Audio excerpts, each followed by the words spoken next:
Bonjour à tous, aujourd'hui chez Test AliExpress, qu'est-ce que nous allons tester? Nous allons tester un mini trépied, donc vraiment un tout petit mini trépied que l'on peut facilement utiliser et conserver pour les voyages, très pratique. Alors, je viens de le recevoir, donc on peut dire, c'est un plastique un peu cheap, hein. Il est renforcé en plastique alvéole. Donc quels sont les bons points? Les bons points, c'est qu'il est facilement transportable. Il est petit, donc je pense qu'il ne faut pas avoir de très grandes mains, j'ai des mains assez petites. Quels sont les bons points? Les bons points, c'est donc déjà le stabilisateur par cran. Ça, c'est un bon point. Il est verrouillé sur la descente arrière. On peut le déverrouiller via un bouton. Bon, on sent que c'est pas un plastique de très très haute qualité, mais si c'est pas une utilisation quotidienne, je pense que ça fera largement l'affaire. Hop là. Ça fera légèrement l'affaire si vous partez en voyage ou quelque chose comme ça. Donc au niveau du poids, le poids est assez équilibré. Donc il est livré avec un adaptateur smartphone et cam genre le GoPro. Donc la vis de fixation est assez solide. J'ai été assez étonné là-dessus. Donc une vis sans fin du côté trépied que l'on visse sur l'appareil. Donc moi c'est un Nikon.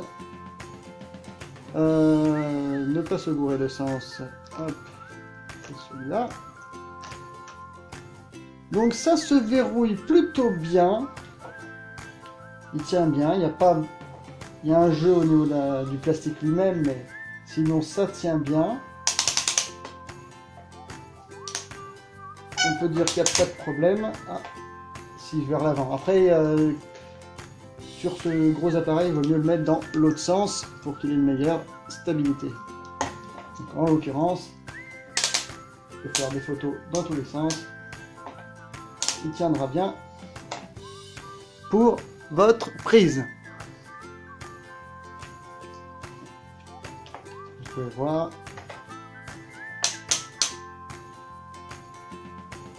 Ça permet une certaine liberté. Ça, c'est la partie trépied. Après, ce qui est aussi intéressant sur ce mini trépied,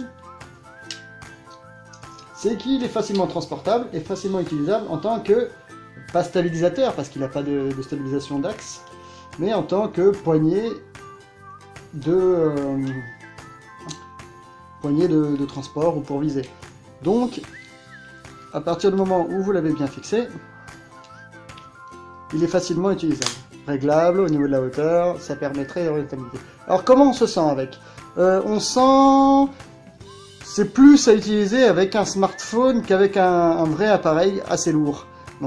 Avec un vrai appareil assez lourd, on utilisera plus une poignée un peu plus solide, parce qu'on sent que sur la durée, bon là ça tient bien, mais sur la durée, un choc, etc., ça peut ne pas tenir. Tandis qu'un smartphone qui est beaucoup plus léger, il n'y aura strictement aucun problème.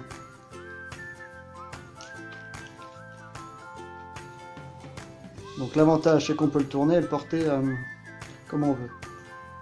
On revisse à chaque fois la petite vis. Il y a une petite butée d'arrêt derrière pour bien que ça tienne. Mais là on sent que le poids est vraiment à l'avant. Donc normalement c'est fait comme ça, hein. On voit les signes de la main. Le poids est vraiment en avant. Et on sent que sur la durée, ça peut faire du bobo à l'appareil. Bon après pour 6,06 €, moi quand je l'ai commandé, après les prix fluctuent à plusieurs centimes sur AliExpress. Mais bon après, pour du trépied, un gros appareil, il n'y aura pas de problème.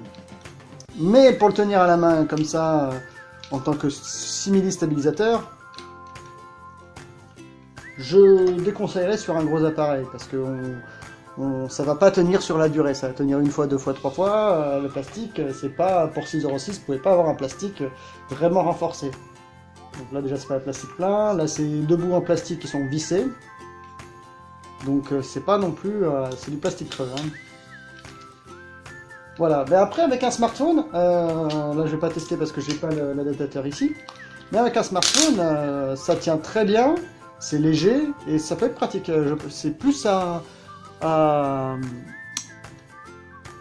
voir avec un smartphone. Voilà. Je pense qu'on a tout vu. Donc le bouton pour l'arrière, par cran vers l'avant, ce qui permet quand même de bien choisir son axe de visée. Donc la vis sans fin avec un adaptateur qui est fourni lors de la livraison smartphone. Donc l'adaptateur par contre va pas plus loin qu'un 5,5 pouces avec une coque de protection. Donc on va dire 5,6 pouces. Au-delà, l'adaptateur fourni n'ira pas avec votre portable. Mais dans 99% des cas, parce que au-delà de 5,6 pouces c'est pas la norme, la plus courante du moins. Sinon, avec un smartphone, ça peut être bien pratique. Comme un smartphone est très léger, le plastique en lui-même, donc c'est facilement rangeable. C'est pour du voyage occasionnel, pour l'utilisation. Voilà, vous voulez poser votre smartphone de manière stable et pratique. Vous pouvez l'utiliser en tant que pour la visée avec un smartphone. Donc, pareil, là c'est l'adaptateur GoPro. Vous pouvez l'utiliser aussi avec une GoPro. Ça marchera très bien. Par exemple, vous descendez à ski une piste, hop, vous mettez votre GoPro dessus, et hop, là, vous filmez en descendant, en skiant. Voilà. Alors, comment c'est livré? Moi, ça a été livré relativement rapidement. J'ai commandé le 9, on est le 27, donc en 20 jours, j'ai reçu. Le moyen de livraison, donc, c'est pas un carton, c'est dans un emballage à bulles, bulles légères, petites bulles. Par contre, au niveau de la condensation, il était bien fermé, mais ça peut subir les chocs. Après, moi, j'en ai pas spécialement eu. C'est du plastique, c'est pas ce qu'il y a de plus fragile non plus, même si c'est pas ce qu'il y a de plus solide. Mais voilà, donc comme on peut voir, une vis sans fin et une butée pour les appareils, notamment les appareils photo numériques. Pour bien tenir l'appareil dans l'axe. Voilà. J'espère que cette review vous a plu. N'hésitez pas à liker, à laisser un commentaire si vous avez des questions, et surtout à partager autour de vous. Je ferai d'autres vidéos sur AliExpress parce que j'ai tendance à pas mal acheter de ces conneries. Et c'est bien de savoir en fait, en dehors des reviews qui sont souvent poussées pour avoir 5 étoiles sur AliExpress, c'est bien de savoir exactement ce que ça vaut. Donc là, pour le prix, je pense que c'est une bonne chose. Surtout à utiliser avec un smartphone, surtout si vous voyagez. En transport, un appareil photo risque de casser, surtout à ce niveau-là, parce que le poids sera très en avant si vous le gardez dans l'axe de la portée. Parce que pour être mis comme ça, donc là l'appareil va être très en avant, notamment avec l'objectif. Mais sinon, avec un smartphone, ça peut être bien pratique. Si en plus ça prend pas de place, coffre de la voiture, dans un sac, une sacoche, n'importe quoi, c'est plutôt une bonne chose, surtout pour ce prix-là. Voilà. Je vous remercie et surtout partagez et passez une très bonne journée. Merci, au revoir.